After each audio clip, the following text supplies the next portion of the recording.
সম্প্রতি বিজেপি শাসিত রাজ্যে বাংলার বলার কারণে বাংলা ভাষীদের ওপর আক্রমণ করা হচ্ছে। তারই প্রতিবাদে বুধবার সারা বাংলার সাথে আসানসোল শিল্পাঞ্চলে প্রতিবাদ মিছিল এবং প্রতিবাদ সভা করা হয়।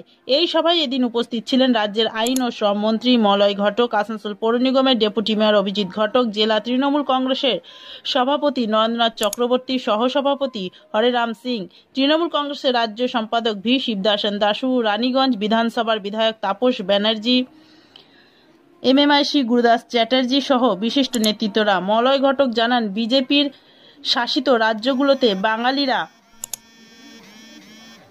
বেশি অত্যাচারিত হচ্ছে, তাদের বিনা কারণে জেল খাটতে হচ্ছে, অথচ পশ্চিমবাংলার সর্বভাষীর জনগণ একসাথে থাকি, তাদের মুখ্যমন্ত্রী মমতা ব্যানার্জি সব রকম সুবিধা পাইয়ে দিচ্ছেন। মমতা ব্যানার্জি দেশের বিভিন্ন রাজ্যে বাংলার ভাষাভাষীদের ওপর অত্যাচারের প্রতিবাদে কলকাতার রাজপথে পথযাত্রা করেছেন এবং আসানসোলের দুর্যোগের মধ্যেও সবাই পথযাত্রায় সামিল হয়েছেন।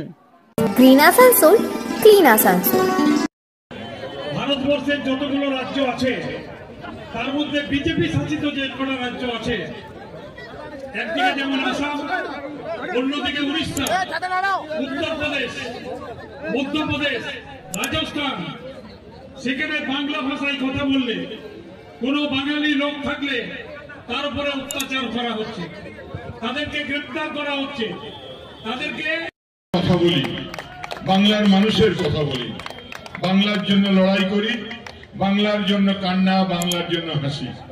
সেই বাংলার মানুষের জন্য, বাংলায় কথা বলার জন্য যদি কোনো রাজ্যে যদি বাঙালির ভাষায় কথা বলার জন্য কারো অত্যাচার হয়, বিজেপি জেনে রাখো, সেই আগুনে তোমার হাত পুড়বে।